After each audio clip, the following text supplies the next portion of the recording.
ओम शांति। आज 23 जनवरी 2022 के अव्यक्त बाप दादा के अव्यक्त मधुर महावाक्य सुनेंगे। ये अव्यक्त मधुर महावाक्य अव्यक्त बाप दादा ने 29 दिसंबर 1989 को सुनाए थे, जिसमें मुरलीधर बाप अपने मुरलीधर बच्चों को देख रहे हैं। बाबा कहे, बच्चे चात्रक बन आते हैं परमात्मा की ज्ञान मुरली सुनने के लिए और परमात्मा मिलन का अनुभव करने के लिए। दुनिया की आत्माएं तो एक बूंद की प्यासी है, लेकिन बाबा कहे ब्राह्मण आत्माओं ने अपने श्रेष्ठ भाग्य को प्राप्त कर लिया है, क्योंकि परमात्मा बाप से श्रेष्ठ भाग्य प्राप्त करने का आधार दिव्य बुद्धि और दिव्य दृष्टि का वरदान मिला है। बाबा कहे, बाप के वर्षे के अधिकारी बन जाते हो। साथ साथ बाबा कहे, सारी पढ़ाई का अगर सार देखो तो सारी पढ़ाई का सार यही है, आना और जाना।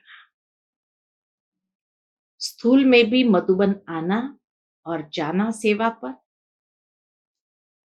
पढ़ाई का सार अशरीरी आत्मा परमधाम से संसार में आई, पाठ बजाया और वापस जाना। साथ ही साथ बाबा कहे, याद के अभ्यास के लिए भी यही विधि है, आना और जाना। आत्मा कर्मेंद्रिय का आधार लेकर के पाठ बजाती है, फिर कर्मेंद्रिय से न्यारी हो जाती है, अर्थात कर्मेंद्रिय में आना और न्यारा होना, अर्थात कर्मेंद्रिय के आधार को छोड़कर न्यारा होकर के बाबा की याद में बैठना। बाबा कहे, जब मालिक बनकर के कर्मेंद्रिय का प्रयोग करते हैं या कर्मेंद्रिय के संबंध में आकर कर्म करते हैं तो कभी अधीनता नहीं आती, लेकिन अधिकारी बनकर के कर्म करते हैं। साथ ही साथ बाबा कहे, आज दुनिया के अंदर जब मनुष्य आत्मा कर्मेंद्रिय के अधीन हो जाते हैं तो अनेक प्रकार के दुखों के चक्कर में आ जाते हैं, अनेक प्रकार के दुख की अनुभूति करते हैं।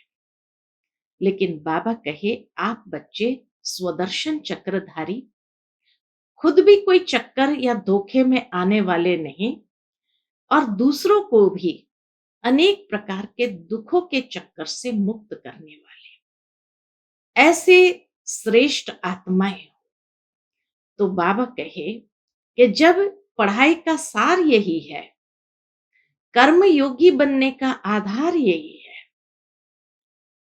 तो ज्ञान का सार, योग का सार यही शब्द है, आना और जाना, अर्थात न्यारा और प्यारा, ये अनुभव करना।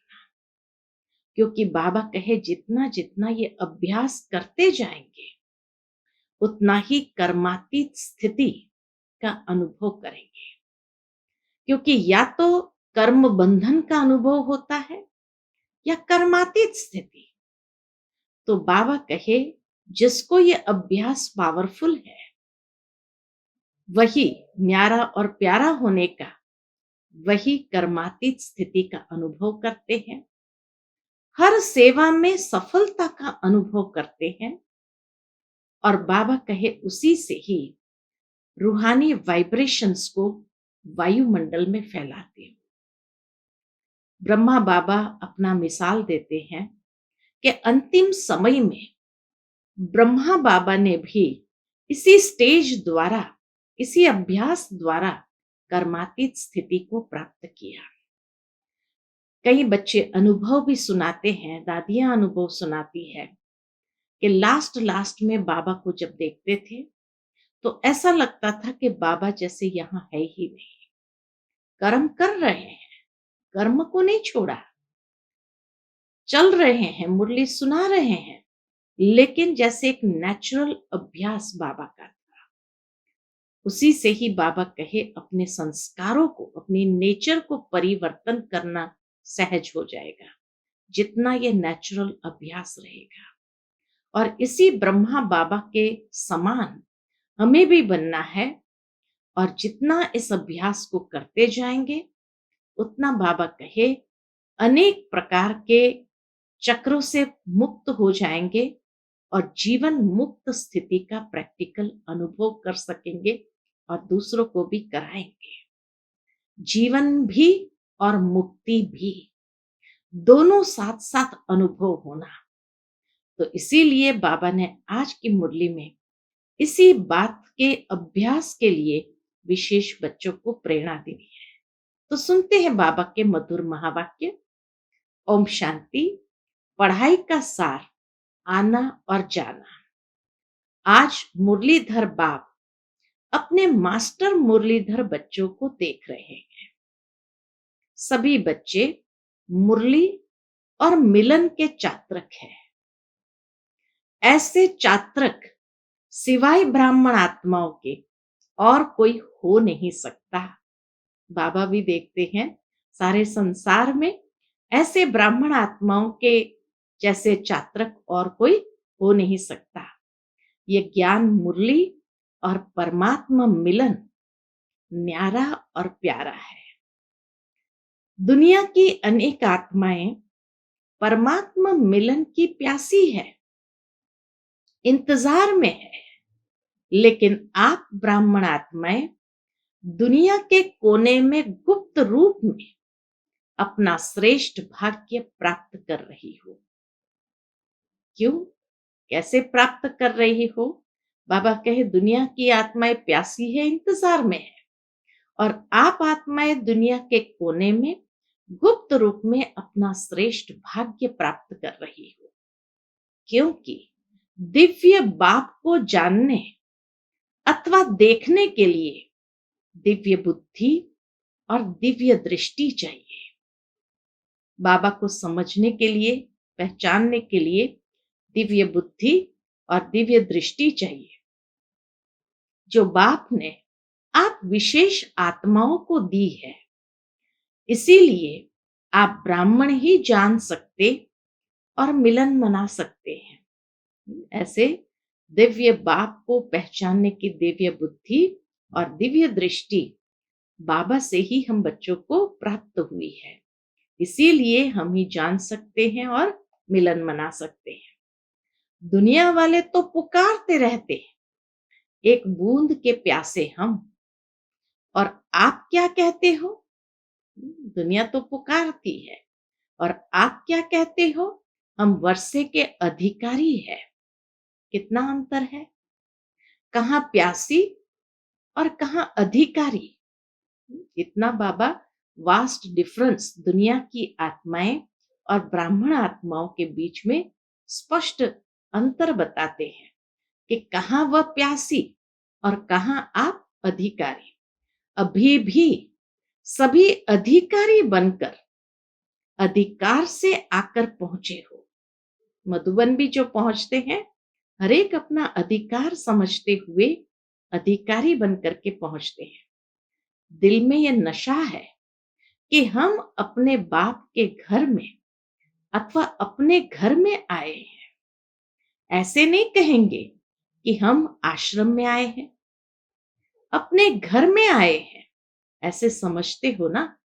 बाबा के ये नहीं कहेंगे कि हम आश्रम में आए हैं, लेकिन हम अपने घर में आए हैं, ऐसे समझते हो ना। अधिकार की निशानी है अपनापन। अपने बाप के पास आए हैं, अपने परिवार में आए हैं। मेहमान बन करके नहीं आते, लेकिन बच्चे आए हैं अपने घर में। चाहे 4 दिन के लिए आते हो, लेकिन समझते हो मधुबन अपने स्थान पर पहुंचे हैं। इसी अधिकार के आधार से मधुबन में बाबा कहे आ जाते हैं। तो यह आना और जाना, मधुबन में आना और जाना, आप ब्राह्मणों की जो पढ़ाई है, वह मुरलीधर की जो मुरली है, उसका सार यह दो शब्द ही है, आना और जाना।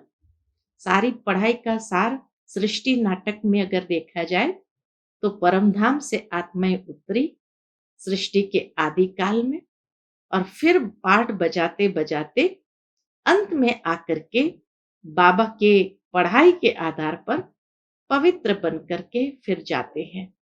तो आना और जाना, यही तो बाबा कहे सारी पढ़ाई का सार है। याद की यात्रा का अभ्यास क्या करते हो? अच्छा, याद में बैठेंगे तो भी या सूक्ष्म वतन जाएंगे या परम धाम जाएंगे और फिर वापस आएंगे। तो बाबा कहे याद की यात्रा का अभ्यास क्या करते हैं? इसी तरह फिर कर्म योगी जब संसार में रहते हैं, कर्म योगी बन करके पाठ बजाते हैं। तो कर्म योगी का अर्थ ही है मैं अशरीरी आत्मा शरीर के बंधन से न्यारी हूं, कर्म करने के लिए कर्म में आती हूं और कर्म समाप्त कर कर्म संबंध से न्यारी हो जाती हूं। यही तो कर्म योगी का भी सिद्धांत है। कर्म में आए, कर्मेंद्रिय को यूज किया, फिर कर्मेंद्रिय से न्यारा हो गए।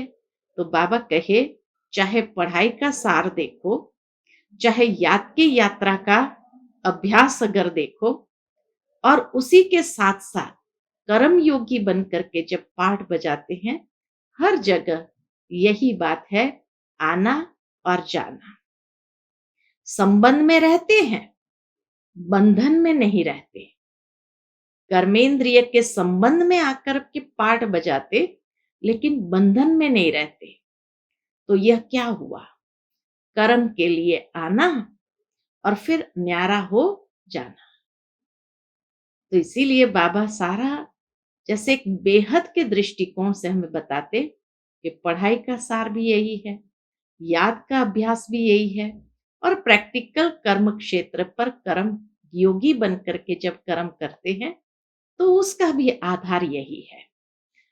कर्म के बंधनवश कर्म में नहीं आते हो, लेकिन कर्मेंद्रिय को अधीन कर अधिकार से कर्म करने के लिए कर्म योगी बनते हो।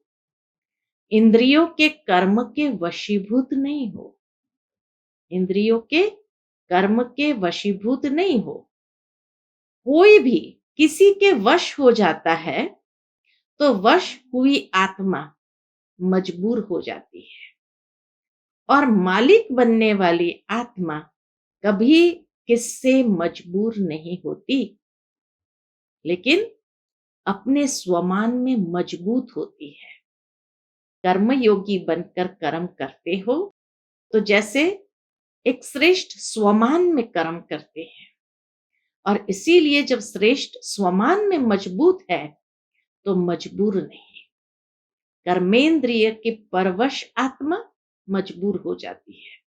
तो इसीलिए बाबा कहे कोई भी किसी के वश हो जाता तो वश हुई आत्मा मजबूर हो जाती है, और मालिक बनने वाली आत्मा कभी किससे मजबूर नहीं होती, अपने स्वमान में मजबूत होती है। कई बच्चे अभी भी कभी कभी किसी न किसी कर्मेंद्रियों के वश हो जाते हैं, फिर कहते हैं आज आंख ने धोखा दे दिया, आज मुख ने धोखा दे दिया, दृष्टि ने धोखा दे दिया। परवश होना अर्थात धोखा खाना, और धोखे खाने की निशानी है दुख की अनुभूति होना। दुख की अनुभूति नेचुरल रूप में होने लगती है। तो जहां दुख की फीलिंग आई, माना कहीं न कहीं कोई ना कोई कर्मेंद्रिय की अधीनता है और धोखा खाया है, परवश हो गए, इसीलिए धोखा खाया। और धोखा खाना चाहते नहीं है, लेकिन न चाहते हुए भी कर लेते हैं। इसको ही कहा जाता है वशीभूत होना। बाबा कहे इसी को कहते हैं वशीभूत हो जाना। दुनिया वाले कहते हैं चक्कर में आ गए, चाहते भी नहीं थे, लेकिन पता नहीं कैसे चक्कर में आ गए। आप स्वदर्शन चक्रधारी आत्मा किसी धोखे के चक्कर में नहीं आ सकती, है ना? बाबा कहे चक्कर में कब आ जाते? धोखे के चक्कर में अधीन आत्माएं, परवश आत्माएं आ जाती है। आप तो स्वदर्शन चक्रधारी हो, तो स्वदर्शन चक्रधारी आत्मा किसी धोखे के चक्कर में नहीं आ सकती, क्योंकि स्वदर्शन चक्र अनेक चक्करों से छुड़ाने वाला है। न सिर्फ अपने को, लेकिन औरों को भी छुड़ाने के निमित्त बनते हैं। स्वदर्शन चक्र अनेक चक्रों से मुक्त करता है, सिर्फ अपने को नहीं लेकिन औरों को भी छुड़ाने के निमित्त बनते हैं। अनेक प्रकार के दुख के चक्करों से बचने के लिए सोचते हैं इस सृष्टि चक्र से निकल जाए। कई आत्माएं तो इतनी कमजोर होती है जो अनेक प्रकार के चक्करों से छूटने के लिए क्या सोचती है? बेहतर है ये सृष्टि चक्र से ही निकल जाए, अर्थात ड्रामा के चक्र से ही निकल जाए।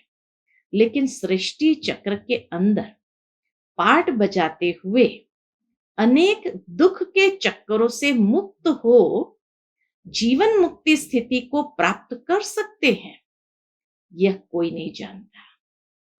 हाँ? सृष्टि चक्र से मुक्त होना चाहते हैं, लेकिन बाबा कहे उन्हें ये मालूम नहीं कि सृष्टि चक्र में पाठ बजाते हुए भी हम ये चक्करों से मुक्त हो सकते हैं, अर्थात जीवन मुक्त स्थिति प्राप्त कर सकते हैं, ये कोई नहीं जानता। आप तो चैलेंज करते हो। बाबा कहे बच्चे तो और ही चैलेंज करते हैं कि हम आपको जीवन में मुक्ति डबल दिला सकते हैं, अर्थात जीवन भी और मुक्ति भी, ये डबल दिला सकते हैं। जीवन भी हो और मुक्ति भी हो, ऐसी चैलेंज की है ना? तो ये बाबा कहते हैं आपने ऐसी चैलेंज की है ना?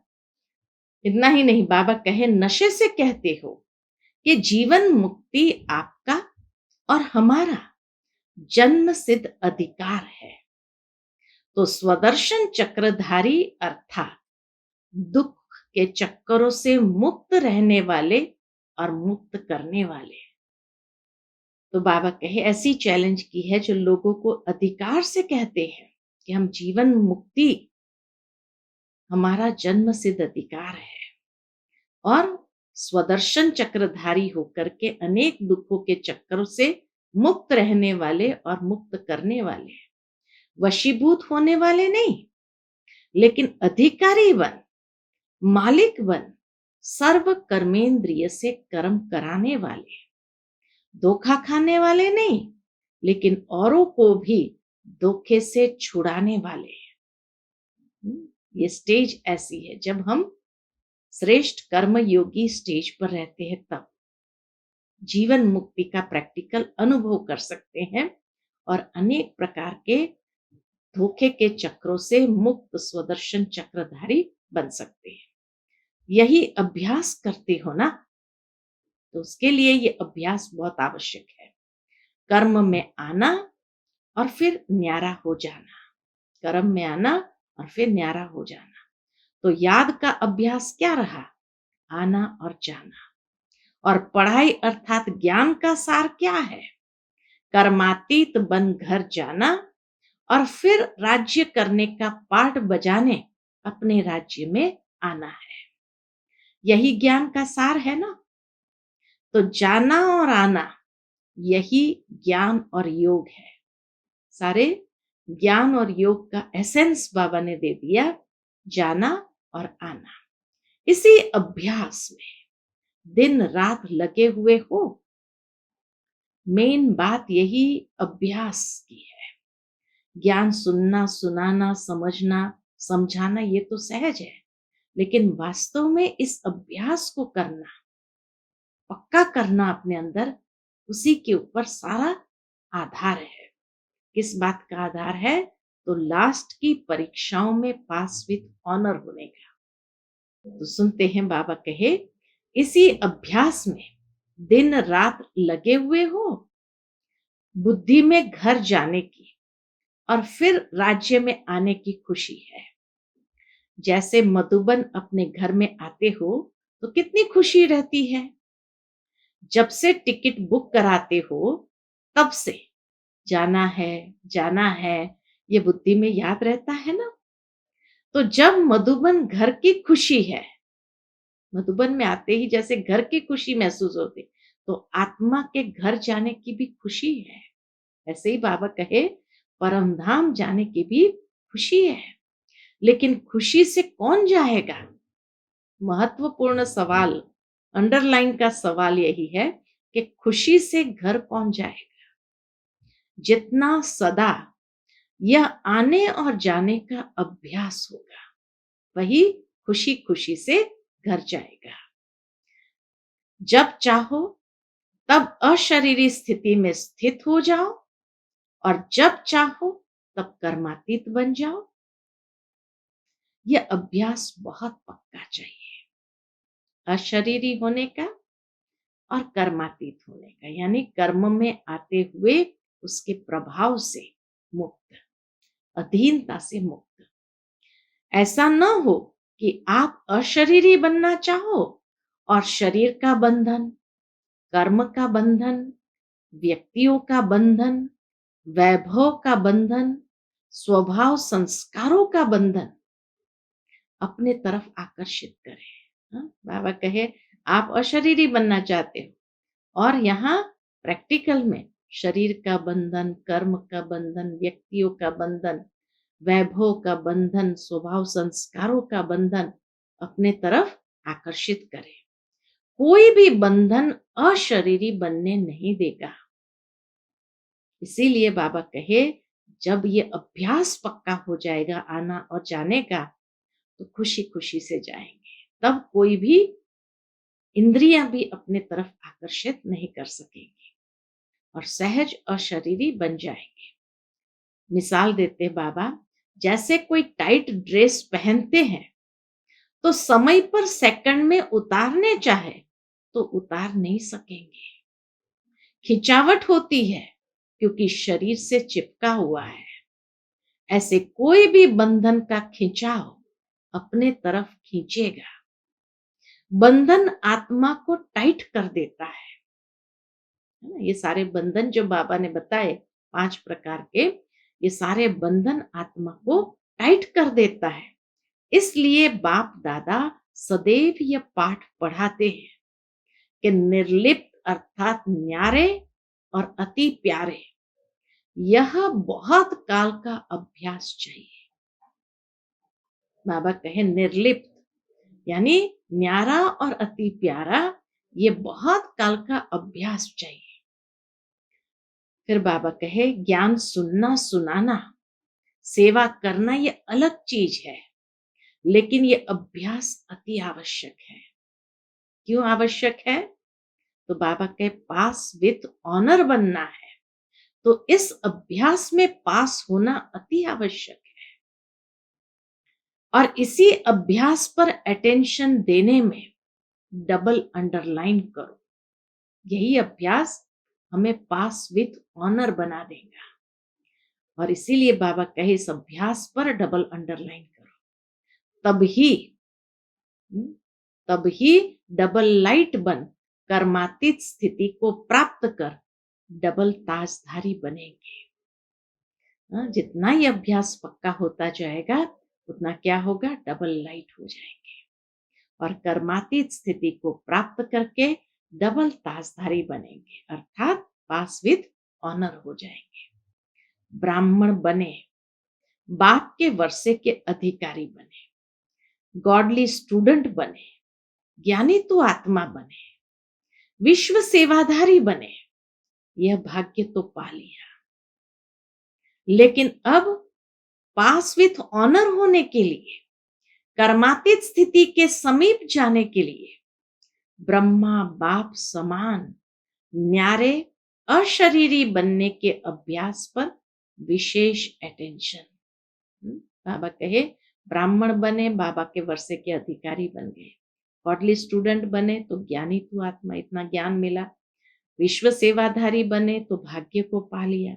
लेकिन अब क्या रहा है, अब बाबा कहे पास विथ ऑनर होने के लिए, कर्मातीत स्थिति के समीप जाने के लिए, ब्रह्मा बाप समान न्यारे अशरीरी बनने के अभ्यास पर विशेष अटेंशन। जैसे ब्रह्मा बाप ने साकार जीवन में कर्मातीत होने के पहले न्यारे और प्यारे रहने के अभ्यास का प्रत्यक्ष अनुभव कराया। हर कोई अनुभव कर सकते थे, बाबा बहुत डिटैच्ड है, न्यारा है एकदम, जैसे यहां होते हुए है ही नहीं, ये अनुभव किया। तो बाबा कहे जैसे ब्रह्मा बाप ने साकार जीवन में कर्मातीत होने के पहले न्यारे और प्यारे रहने के अभ्यास का प्रत्यक्ष अनुभव कराया, जो सभी बच्चे अनुभव सुनाते हो, सुनते हुए न्यारे, बाबा जैसे सुनते हुए भी न्यारे, कार्य करते हुए न्यारे, बोलते हुए न्यारे रहते थे। सेवा को व कोई कर्म को छोड़ा नहीं, लास्ट तक भी बाबा ने न सेवा को छोड़ा न कोई कर्म को छोड़ा, लेकिन न्यारे हो लास्ट दिन भी बच्चों की सेवा समाप्त की। लास्ट में मुरली जरूर सुनाया तो सेवा समाप्त की। न्यारापन हर कर्म में सफलता सहज अनुभव कराता है। करके देखो, बाबा भी जैसे बच्चों को ऑफर करते हैं कि करके देखो, क्या न्यारे होकर के जब सेवा करते हो तो सफलता सहज अनुभव कराता है। करके देखो, एग्जाम्पल के रूप में बाबा बताते हैं, 1 घंटा किसको समझाने की भी मेहनत करके देखो और उसके अंतर में 15 मिनट में सुनते हुए, बोलते हुए, न्यारेपन की स्थिति में स्थित होके दूसरी आत्मा को भी न्यारेपन की स्थिति का वाइब्रेशन देकर देखो। 1 घंटा समझाना और उसके बदले 15 मिनट ये अभ्यास करो न्यारा प्यारा होने का।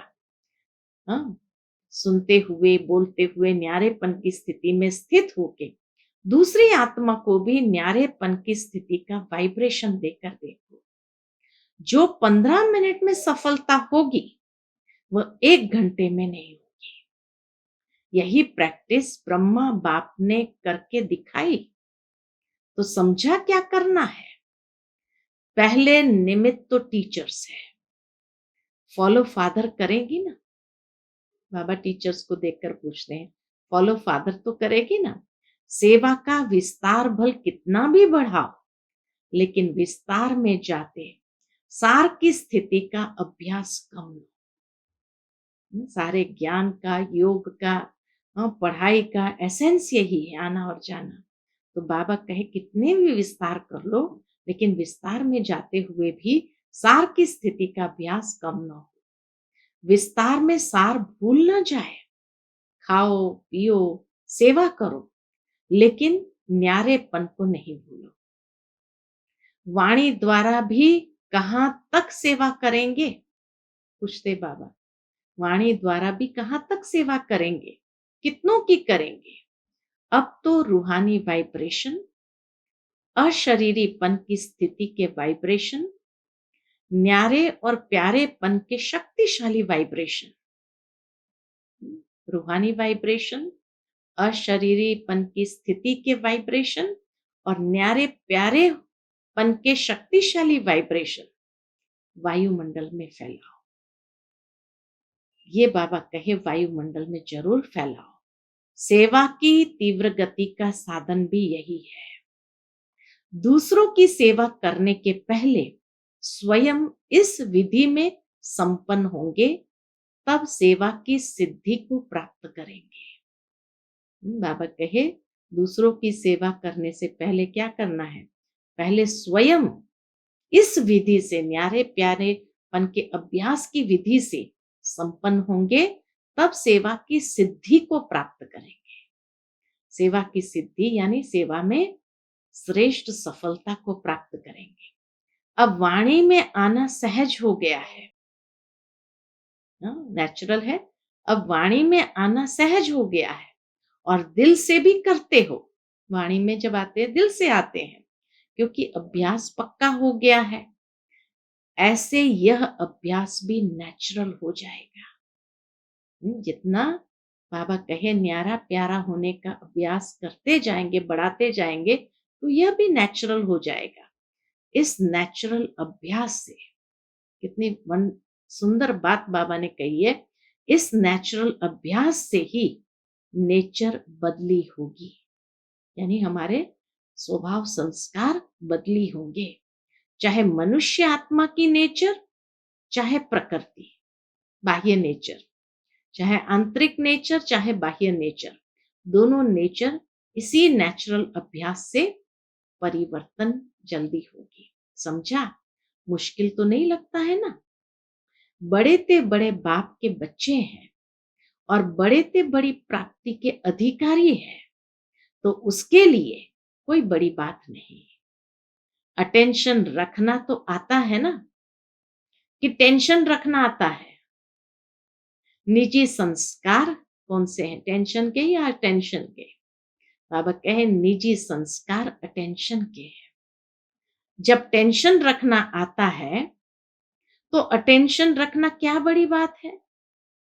टेंशन रखने में तो आदती हो गए ना, टेंशन की तो नेचुरल एक आदत पड़ गई, तो बाबा कहे टेंशन रखने में तो आदती हो गए ना। अटेंशन का भी टेंशन नहीं रखो, लेकिन नेचुरल अटेंशन हो।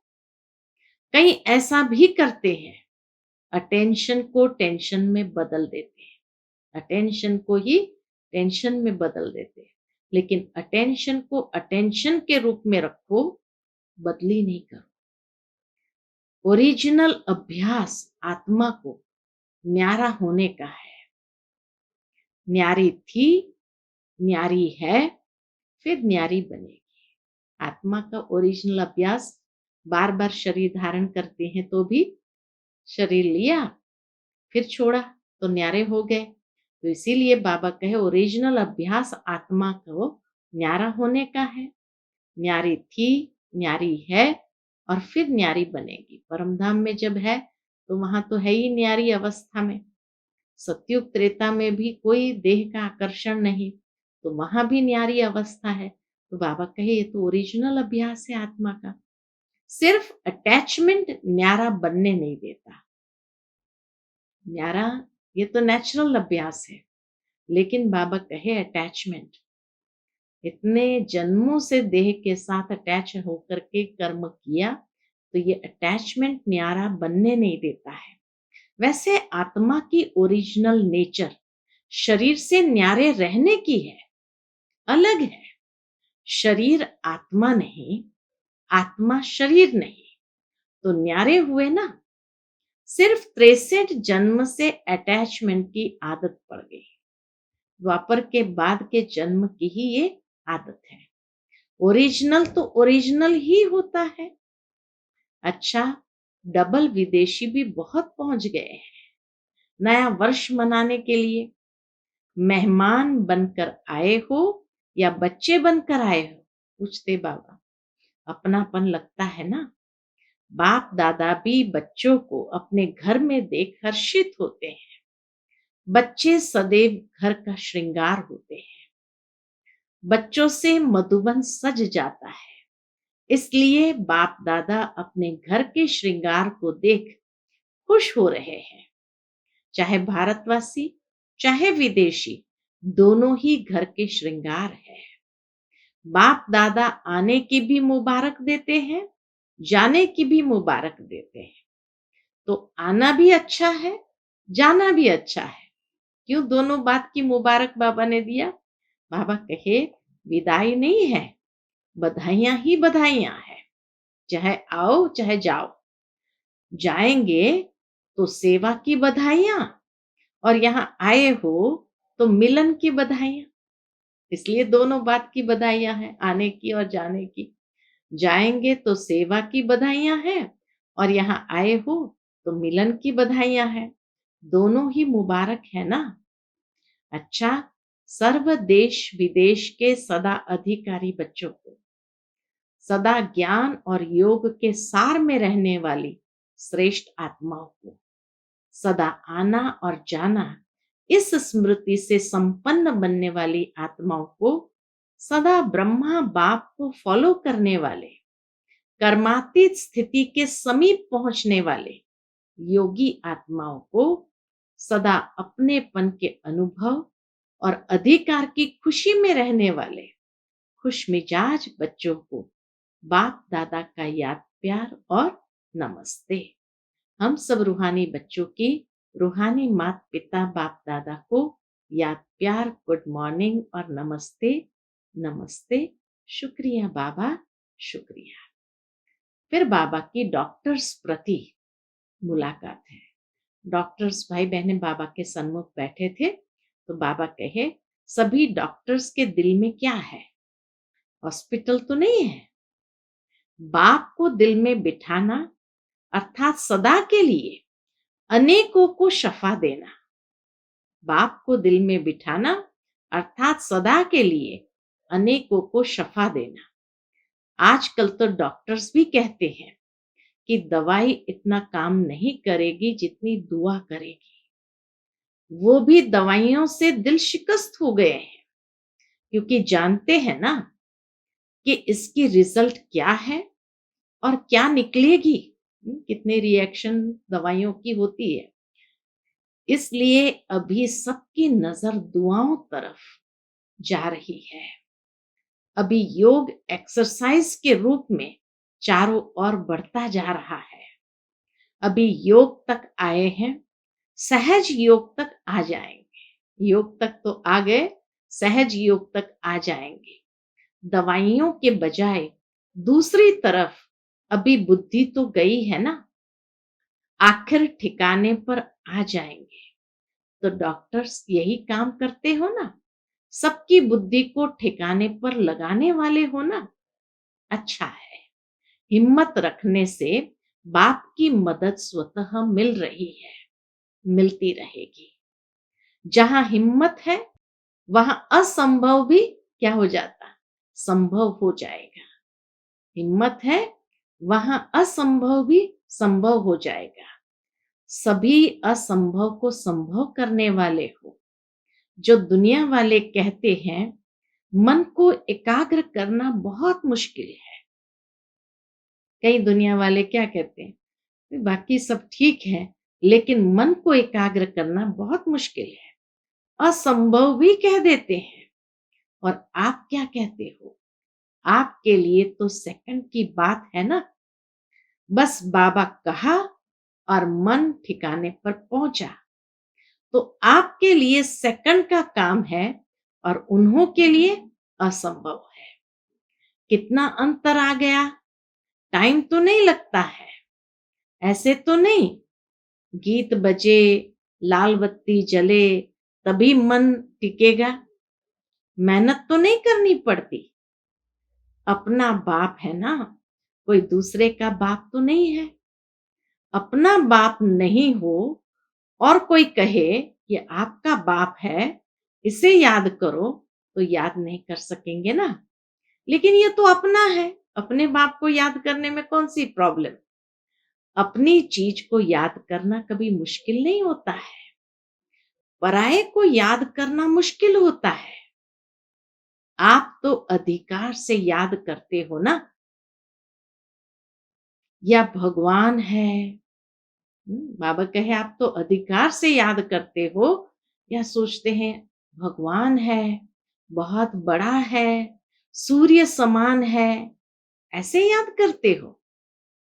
सब कुछ मेरा है। बाबा मेरा है, मेरा बाबा, इस अधिकार से याद करते, इस अधिकार से याद करो।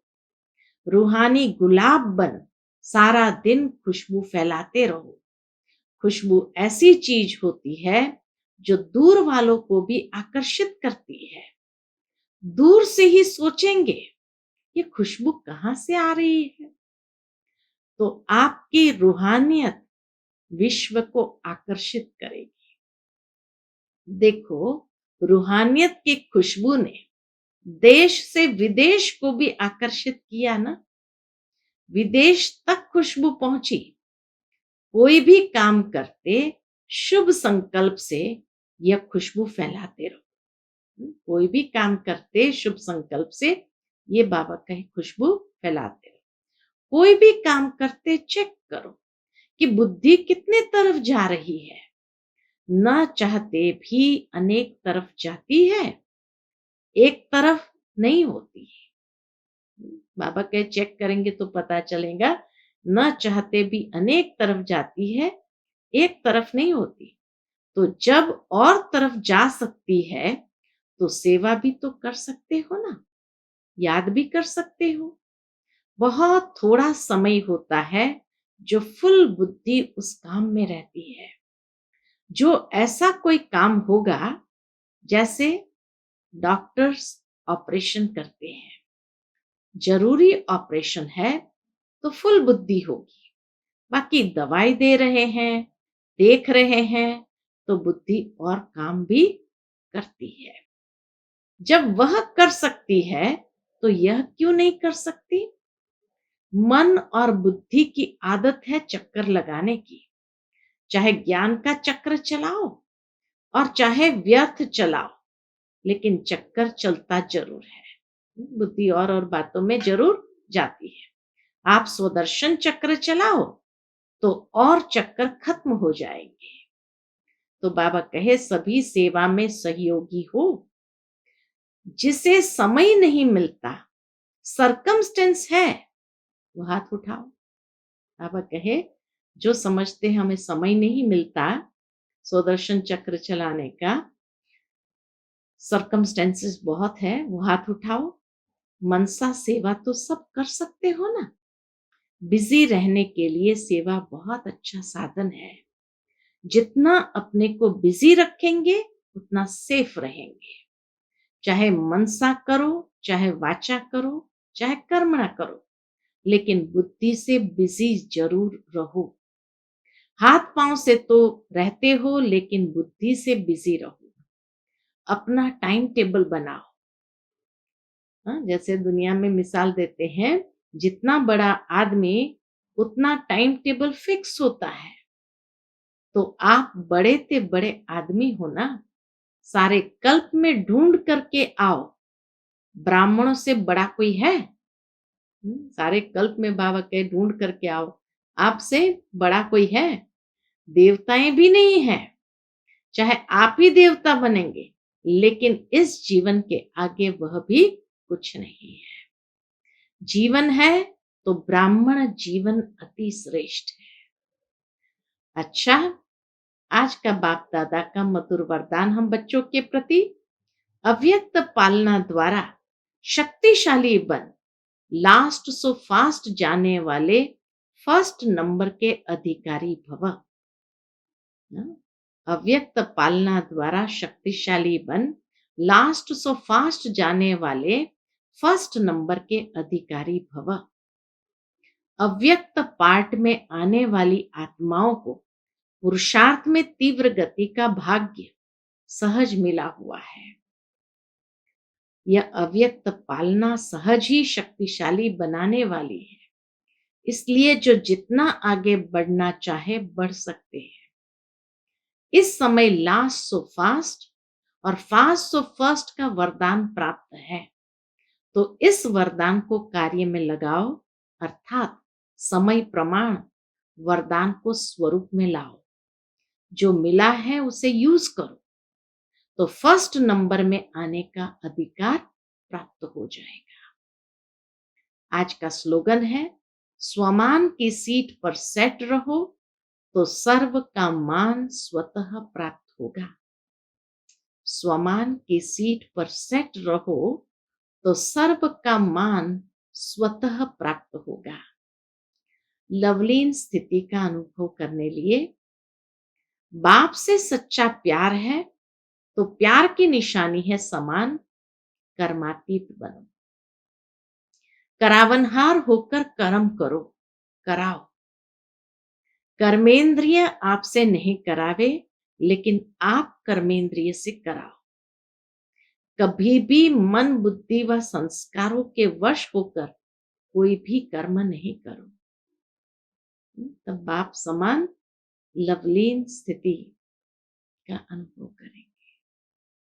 बाप के लव में लीन होने का अनुभव होगा। अच्छा, ओम शांति।